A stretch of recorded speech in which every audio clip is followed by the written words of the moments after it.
రేవంత్ రెడ్డి లెక్క నేను ఆడ ఈడ ఆవారా తిరిగినోని కాదు. చదువుకున్నా, కష్టపడ్డా. నేను ఎక్కడో పోయి బయట దేశంలో పోయి కొంత ఉద్యోగం సంపాదించుకున్నా, కొంత పేరు సంపాదించుకున్నా. నాకు ఇష్టం ఉండదు. కానీ ఇక కుక్కగాడుకు చెప్పు దెబ్బ అన్నట్టు ఇష్టంటోళ్ళకి ఇట్లే చెప్తేనే అర్థమవుతుంది. అందుకే చెప్తున్నా. రేవంత్ రెడ్డికి అడుగుతా ఉన్నా నేను. రేవంత్ రెడ్డి, నువ్వు నిజంగానే మగాడివే అయితే అసెంబ్లీ నడుస్తుంది కదా, 15-20 రోజులు పెట్టు. మొదలు 10-15 రోజులు మొత్తం రాష్ట్రంలో ఉన్న ప్రజల సమస్యలు మాట్లాడదాం. లగచర్ల మాట్లాడదాం, గురుకుల పాఠశాలలు మాట్లాడదాం, అక్కడ ఉన్న సమస్యలు మాట్లాడదాం, రాష్ట్రంలో నువ్వు చెప్పిన 6 గ్యారెంటీలు మాట్లాడదాం, ఆటో డ్రైవర్లు ఎందుకు చచ్చిపోతున్నారో మాట్లాడదాం, చేనేత కార్మికులు ఎందుకు చచ్చిపోతున్నారో మాట్లాడదాం, బోనస్ ఎందుకు ఇస్తలేవో మాట్లాడదాం, మిగతా అన్ని విషయాలు మాట్లాడదాం. నీకు ఇష్టం ఉన్నంత కాలం. రాష్ట్రం అప్పుల పాలైందని తప్పుడు ప్రచారం చేస్తున్నావు కదా, అది కూడా మాట్లాడదాం.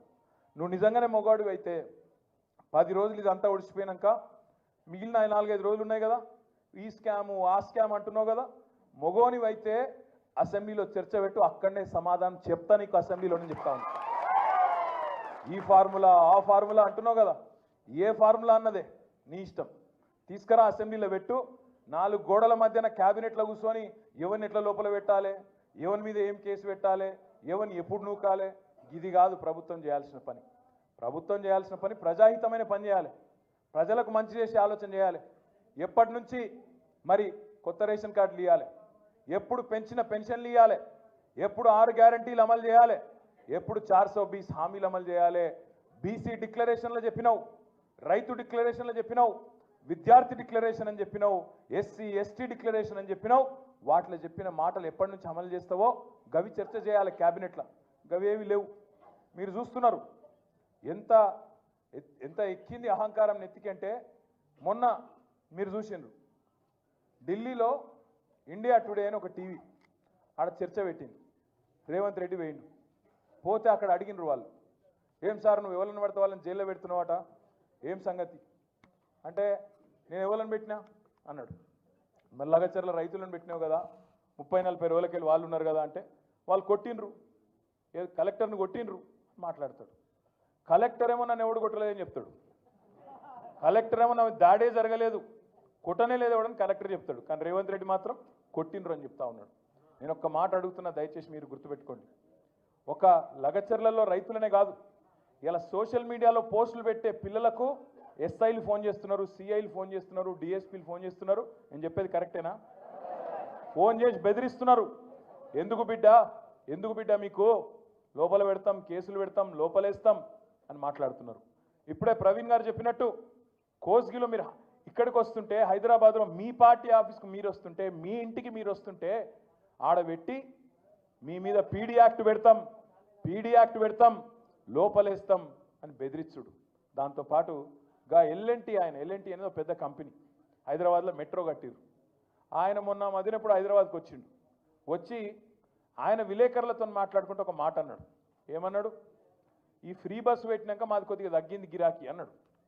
అంటే రేవంత్ రెడ్డి ఏమంటాడు ఎరికేనా, నూక్కుని రావని లోపల అంటాడు. అని అది ఉన్నట్టు చెప్పుడు కూడా తప్పేనా? చెప్పుడే కాదు, ఇండియా టుడే టీవీలో చెప్తుండు. అని నూకుమన్నా నేను నూకుమంటే వాడు బొంబాయి వారిపోయింది అంటుండు. అంటే ఇక నీకు ఎవరు ఖిలాఫ్ ఆఖరికి పాపం. కానీ ఇది ఏం తప్ప? ఇంకా యాక్టరు, సినిమా యాక్టరు, ఈయన పేరు మర్చిపోయాడు. ఆయన చెప్పేటప్పుడు పేరు మర్చిపోయాడు. తెలంగాణ సీఎం అని చెప్పి అడిగి చూసిండు కొద్దిగా. మనవానికి ఆయన ఎక్కడన్నా తలిగింది. అయితే నేనేమంటున్నా, గింత అన్యాయం అని పేరు మర్చిపోతే జైల్లో పెడతావు. ఇక గట్లా తయారైండు మన చిట్టినాయుడు. నేనేమంటున్నా, దయచేసి మీ అందరికి ఒకటే కోరుతున్నా, మీకు ఇవాళనే నాంపల్లి కోర్టులో పట్నం నరేందర్ రెడ్డి గారిది, అదేవిధంగా 27 మంది రైతులది మొత్తం నిన్న ఇవాళ వాదనలు మొత్తం అయిపోయినాయి. అన్న చెప్పింది కరెక్ట్. ఆర్ఎస్ ప్రవీణ్ అన్న 20-24 రోజులు ఆడికెళ్ళి వికారాబాద్ కోర్టుకెళ్ళి ఇక్కడికి ఫైల్ రాలే. అప్పుడు మళ్ళీ పీపీ లేకుండే. మళ్ళా మన పట్నం నరేందర్ రెడ్డి భార్య శృతి, తర్వాత మన నాయకులు, మన లాయర్లు, మన లీగల్ సెల్లోళ్ళు పాపం అందరు తనలాడి ఆడ హైకోర్టులో రిజిస్ట్రార్ దగ్గర పోయి ఇట్లా ఉన్నది పరిస్థితి, 20-24 రోజులు అమాయకులు పాపం వాళ్ళు జైలు ఉన్నారు, ఇది అన్యాయం అంటే నిన్న ఈరోజు వాదనలు పూర్తయినాయి. మరి అన్ని అనుకూలిస్తే అంత మంచిగా జరిగితే రేపు తీర్పు వెలువడే అవకాశం ఉంది. మంచి జరగాలని చెప్పి మనస్ఫూర్తిగా ఆశిద్దాం. మంచి జరగాలని మనస్ఫూర్తిగా అందరం కోరుకుందాం. దబ్బన మనకు అనుకూలంగా తీర్పు రాకపోతే వెంటనే హైకోర్టుకు పోదాం, అవసరమైతే సుప్రీంకోర్టు దాకా కూడా పోదాం. వదిలిపెట్టద్దు, ఎట్టి పరిస్థితుల్లో రాజీ పడద్దు. ఒక్క మాట నేను మిమ్మల్ని కోరుతా ఉన్నా. మేము పోయినాం, సంగారెడ్డి జైలుకి పోయినాం, చెర్లపల్లి జైలుకి పోయినాం. ఎక్కడైతే నరేందర్ అని ఉన్నాడో పోయి కలిసినాం. మీ నాయకుడు ఎంత గొప్పవాడంటే పట్నం నరేందర్ రెడ్డి. మేము చెర్లపల్లి జైలుకి పోతే నేను, సబితక్క, మహమూద్ భాయ్, ఇంకా మా లక్ష్మారెడ్డి గారు అందరం పోతే శ్రీనివాస్ గౌడ్ సాబ్ కూడా వచ్చిండే. ఏమన్నాడు ఎరికైనా నరేందర్ రెడ్డి? అన్నా నా గురించి విడిచిపెట్టండి అన్నా, ఆ రైతులను విడిచిపెట్టండి, రైతులను జల్దీ బయటికి తీసుకొచ్చే ప్రయత్నం చేయండి, నేను మంచిగానే ఉన్నా, నాకేం కాదు, వాళ్ళని చూసుకోండి మీరు అని చెప్పి మీ నాయకుడు పట్నం నరేందర్ రెడ్డి గారు మాకు చెప్పిండు. ఒక అంత గొప్ప నాయకుడు మీకున్నాడు, మీ కొడంగల్లా, భయపడే అక్కర్లేదు. రెండవది, ఈ అంశాన్ని ఇక్కడితో వదిలిపెడతామని చిట్టినాయుడు అనుకుంటే ఆయనంత పిచ్చోడు ఎవడు లేడు. ఖచ్చితంగా ఢిల్లీలో పార్లమెంట్లో కూడా ఈ అంశాన్ని లేవనెత్తుతాం, రాజ్యసభలో కూడా మన గొంతు విప్పుతాం. మిగతా వాళ్ళు కలిసి రాకపోవచ్చు గాక, బీజేపీ వాళ్ళు మాట్లాడరు, ఇంకొకడు మాట్లాడాడు, కాంగ్రెస్ వాడు ఎవడు మాట్లాడాడు, ఎవరు మాట్లాడరు. ఎవరు మాట్లాడకపోయినా తప్పకుండా కేసీఆర్ గారి దండుగా, కేసీఆర్ గారి దళంగా, తెలంగాణ గలంగా మనమే మాట్లాడతాం, మనమే కొట్లాడతాం. ఇక్కడ లగచర్ల బిడ్డలకు న్యాయం జరిగేంత వరకు వదిలిపెట్టమనే మాట కూడా నేను విజ్ఞప్తి చేస్తా ఉన్నా. ఇంకొక మాట కూడా మీకు తప్పకుండా ఈ సందర్భంగా నేను చెప్పాలి. వాళ్ళు రేవంత్ రెడ్డి హుంకరిస్తున్నాడు. వాళ్ళ అన్నగాడు తిరుపతి రెడ్డి, ఆ మండల కాంగ్రెస్ పార్టీ ప్రెసిడెంటు అందరు కలిసి ఇవాళ ఏం చేస్తున్నారు? లెక్కబెట్టి దాడి చేసింది అనుకుంటా ఓ దిక్కు ఆరోపణ చేసుకుంటా, అందులో ఆ రోజు నిరసనలో పాల్గొన్న వాళ్ళల్లో కాంగ్రెస్ వాళ్ళు ఉంటేనేమో వాళ్ళని పక్కకు పెట్టిండ్రు, వాళ్ళని అరెస్ట్ చేయలే. వాళ్ళ మీద మరి ఫోటోలలో వాళ్ళకి స్పష్టంగా కనబడుతున్నా వాళ్ళని ముట్టుకోలే. కానీ మనోళ్ళని తీసుకుపోయి 47 మంది మీద కేసు పెట్టి ఇప్పటికి 27-28 మందిని అరెస్ట్ చేసి ఇంకొక కొంతమందిని కూడా పట్టుకొచ్చే ప్రయత్నం చేస్తున్నారు. ఇంకా మళ్ళీ హుంకరిస్తున్నాడు రేవంత్ రెడ్డి. మీ దెబ్బకు వెనుకకు తగ్గిండు.